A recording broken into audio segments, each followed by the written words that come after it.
ANI का हाल ही में release हुआ ये इंटरव्यू सोशल मीडिया पर काफी वायरल हो रहा है। देखिए, इस इंटरव्यू में ब्रिटिश एकेडमिक और हिस्टोरियन पॉल मैकगार अपनी किताब spying in south Asia, Britain, the United states and India secret cold war के हवाले से कांग्रेस से जुड़े कुछ शॉकिंग और सीक्रेटिव दावों पर बात करते नजर आ रहे हैं। लेकिन आपको बता दें कि हमने द पैम्फलेट पर, इस पुस्तक के मुद्दे पर लगभग 2 साल पहले ही बात कर ली थी। हमने अपनी उस वीडियो में बताया था कि कैसे former prime minister Indira Gandhi पर कथित तौर पर अमेरिकन इंटेलिजेंस एजेंसी CIA से फंडिंग लेने के आरोप लगे थे।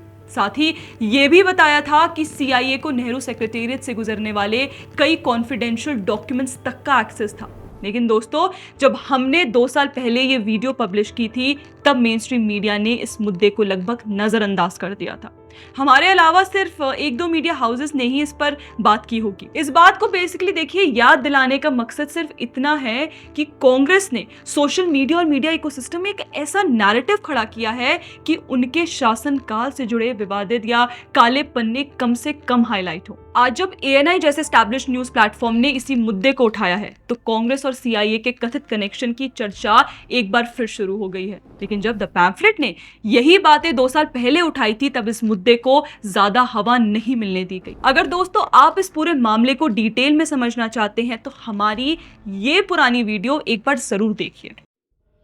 Do you know that the former Indian Prime Minister and Congress leader Indira Gandhi has been alleged to have received money from the American intelligence agency CIA, and that CIA had access to all the documents that passed through Nehru's secretariat? Well, these are just two of the many revelations that has been made by Paul Meggar in his latest book, Spying in South Asia. Meggar is a lecturer of intelligence studies at King's College in London and an expert in US and UK security and intelligence intervention within the global south.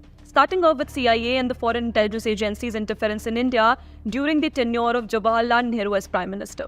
So the book mentions that evidence from Indian and American sources suggests that the CIA was successful in recruiting assets inside the Indian government. One name regarding the same mentioned in the book is of M.O. Mathai, who served as Nehru's special assistant between the mid-1940s and the late 1950s. He is among those reputed to have worked for US intelligence. Some investigations revealed that Mathai had without doubt had received money from the CIA as well as from businessmen in India.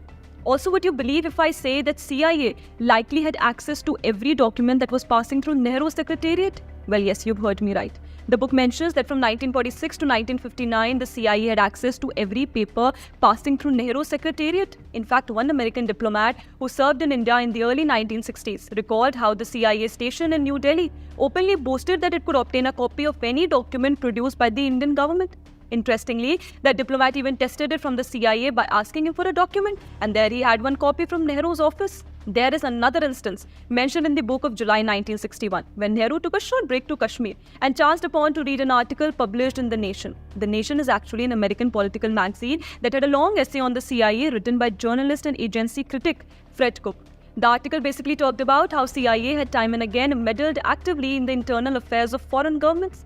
Nehru got so impressed with the article that he asked his foreign secretary MJ Desai to distribute its copies widely to India's missions abroad and shared around government departments at home. The book mentions that Nehru's responses to the CIA were not predetermined by misgivings, that the Indian premier evidenced towards Washington's foreign policy making. Now moving on to the time when Indira Gandhi took the reins of the Indian administration. There is a mention of 1978 memoir called A Dangerous Place by Moini Khan, which confirms that the CIA on 2 occasions tried to intervene in Indian politics. And on both these occasions, money was transferred to the ruling Congress party in a bid to head off the election of communist governments in Kerala and West Bengal. In fact, in one such evidence, CIA money had been passed directly to Gandhi in her capacity as Congress party president. Although this memoir was met with heavy criticism in India by the then Congress party. Well, you see that there was a continuous interference of CIA and its nefarious activities during the premierships of Indira Gandhi between the mid-1960s and the mid-1980s. Another interesting bit mentioned by Paul in his book is about how the CIA had run an agent inside Indira Gandhi's cabinet during the 1971 Indo-Pakistan War, which ultimately led to the assassination of Bangladesh Premier Sheikh Mujibur Rahman in August 1975. Paul in his book mentions about the emergency times of 1975 when Kuldeep Narang was believed to have supplied Sanjay Gandhi with the blueprint for the censorship guidelines and administrative rules used during the state of emergency and which were based on martial laws enacted by the Marcos regime in the Philippines. It was believed that Marcos had presented the book to Indira Gandhi as gift. A copy of the specific martial law ordinances used by Marcos was passed to Narang by contacts that he maintained in the US Embassy in New Delhi. Now moving on to Rajiv Gandhi, some shocking revelations have been made. The book mentions that during his tenure there happened one of the biggest spy ring in Indian history.